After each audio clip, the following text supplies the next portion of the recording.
Eu vou brevemente voltar aqui na última, só porque aqui, ó, eu quero focar essa frase aqui, ó. Valor da força de trabalho, como qualquer outra mercadoria, é determinado pelo tempo de trabalho necessário para a sua produção e, consequentemente, reprodução desse objeto especial de comércio. Vamos agora falar, né, de força de trabalho, que vai ser a pedra de toque do projeto colonial e, posteriormente, né, do projeto imperialista. Obviamente, lembrando que aqui eu vou falar da força de trabalho a partir do momento que ela se torna assalariada nas colônias, né? O que a gente é desnecessário lembrar aqui, né, que colonialismo é morte, que colonialismo é violência. A situação colonial, ela é uma situação total, uma situação totalizante. Em que sentido ela é uma situação totalizante? Ela é uma situação de violência total e de violência totalizante, porque ela cerca e está presente em todas as esferas da vida de um povo que está sob o domínio de um império colonial.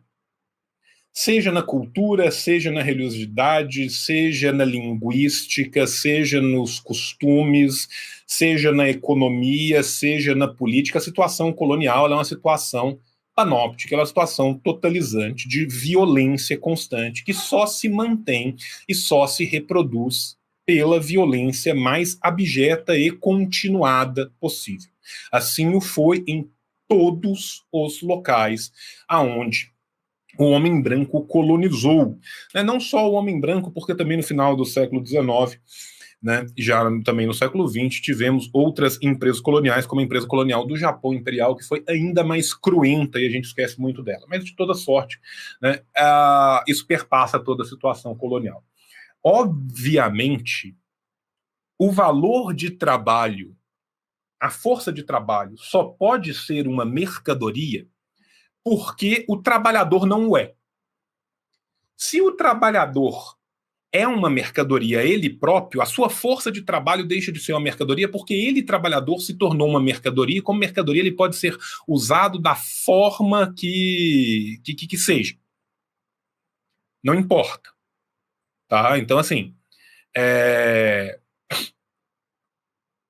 a, a, a força de trabalho ela só vai ser, então, mercadoria se o trabalhador não for mercadoria. O trabalhador precisa de ser livre e completamente despido de qualquer outra forma de sobrevivência que não o vender o seu trabalho para que a força de trabalho possa ser uma mercadoria ela mesma. Beleza. Primeiro passo da empresa colonial, né, primeiro passo do empreendimento colonial europeu foi usar outras forças de trabalho não livres, foi usar mercadorias humanas. Né? Então, o escravismo contra todos os povos da África, também da Ásia e também das Américas, e as diversas formas intermediárias de servidão que surgiram tanto em África, quanto nas Américas, quanto na Ásia. Passado este primeiro momento, visto a necessidade imperiosa de se caminhar para fora do escravismo, necessidade essa que foi imposta contra os colonialistas, não porque os colonialistas queriam, se dependesse somente dos colonialistas, eles seriam escravistas até hoje. Passado este primeiro momento, se tem então que erigir uma nova sociedade com base no capitalismo que seja lucrativa. Só se faz colônias, só se coloniza porque se acha que a empresa colonial vai ser lucrativa. Desde o começo, a empresa colonial era muito, muito lucrativa, porque os bens eram comprados ou roubados por quantidades mínimas ou muitas vezes escamoteados com bens de valor inexistente para o europeu e revendidos na Europa por valores astronômicos. Ou seja, o simples comércio, a simples esfera da circulação. Desculpa, estava acendendo cigarro, gente. Permitia auferir lucros gigantescos. Ora, isso não aconteceu durante muito tempo, até porque, esses povos também resistiram. 2, existia competição intra-europeia entre as companhias diferentes. 3, chegou-se à conclusão que seria mais lucrativo a médio e longo prazo se construir estruturas locais permanentes ou não que permitissem isso. Ao se construir essas estruturas, notou-se que já existiam localmente diversas redes de acumulação, circulação e sobrevivência. Ora, essas redes tinham duas formas diferentes. Elas tinham redes de reprodução e de sobrevivência mínima, e elas tinham redes de acumulação e circulação de valor. Permitam-me dar um exemplo para deixar as coisas muito claras. A Grande Rota da Seda, na Ásia Central, existiu durante alguns vários milênios. A Grande Rota da Seda era uma puta rota, uma puta rede de acumulação e de circulação. Ali se acumulavam valores, ali circulavam muitos valores e ali se construíam riquezas de formas não capitalistas, em outros modos de produção, em outros modos de acumulação, em outras formas de valorização do valor. Isso é uma rede de acumulação e circulação. O pastoreio nômade em Botsuana. O pastoreio nômade em Botsuana era uma rede de sobrevivência. Fora dos grandes currais e fora do grande pastoreio que era feito sob a égide de líderes tribais, o pastoreio nômade que era feito lá em cima, quase nas fronteiras, saindo ali do cabo já, ele servia para manter 2 ou 3 ou 4 reses que a pessoa usava na sua sobrevivência diária e no mínimo que eles precisavam. Isso é uma rede de reprodução e sobrevivência. O colonialismo vai destruir, vai tentar e vai conseguir destruir toda e qualquer rede de acumulação e circulação que estiver ao seu alcance e vai tentar manter as redes mínimas de reprodução e de sobrevivência. Por quê? Porque, ao se ver a necessidade de se migrar de uma mercadoria humana para a compra da força de trabalho, a força de trabalho a ser comprada precisa ser necessariamente mais barata do que a força de trabalho que compete com ela, que é a força de trabalho do proletariado europeu. Ou seja, o que a gente tem que entender é que nas colônias,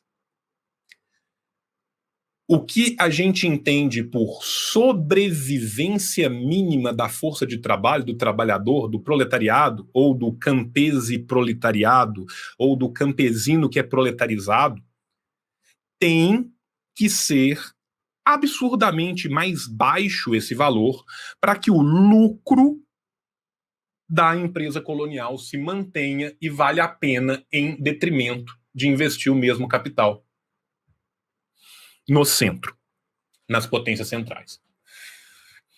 Ou seja, a falha do projeto civilizador, a ideia que é vendida que o projeto civilizador falhou e acabou construindo algo híbrido. O projeto civilizador, ele não falhou. Nunca houve um projeto civilizador, sempre houve um projeto de proletarização e a sua falha é o seu próprio sucesso. O valor da força de trabalho, ele é a pedra de toque da manutenção do projeto colonial quando este se torna um projeto baseado em força de trabalho assalariada. E esse é algo que vai ser preparado em todas as colônias ao longo de séculos. Se você pegar uma missão jesuítica nas terras guaranis, no sul da América do Sul, se você pegar uma missão londrina, dos protestantes londrinos na África do Sul, ou você pegar uma missão cristã francesa no Vietnã, você vai ver traços incomuns que mostram esse projeto. Nesse sentido, eu acho que tem uma crítica muito interessante. Vocês que são de filosofia, vocês vão adorar, para quem não conhece, que é o Dipesh Chakrabarty, tá? O Dipesh Chakrabarty, ele tem um livro que chama Provincializing Europe, Provincializando a Europa. Eu não acredito que tenha tradução para o português, ou se tem tradução dele para o português, eu desconheço. Mas o Chakrabarty, ele fala um pouco disso, e ele vai trabalhar com esse conceito dele de modernidades plurais, mostrando que não existe falha, entre aspas, na criação dessas modernidades, que as modernidades criadas são plurais exatamente porque o projeto de criação que vem por trás delas sempre foi um projeto falso, um projeto falseador naquilo que ele colocava como seus nortes constituintes, né? Então, esse idealismo que é vendido pelo projeto colonizador europeu, né? Como se houvesse de fato um projeto, entre aspas, civilizador, houvesse de fato a ideia de se criar uma sociedade que fosse uma reprodução mimética, uma reprodução no espelho, né, da sociedade europeia. Isso é uma grande farsa, né? E a gente já pode ver lá atrás no Capital do Marx, né, como que essa farsa se mostra muito facilmente na economia política, né? No Capital também o Marx vai falar, né, que se as condições na Europa muitas vezes, né, aparecem sob máscaras, né, o Capital nas colônias ele corre mostrando sua face mais vil e cruenta, né? Ele é esse resumo.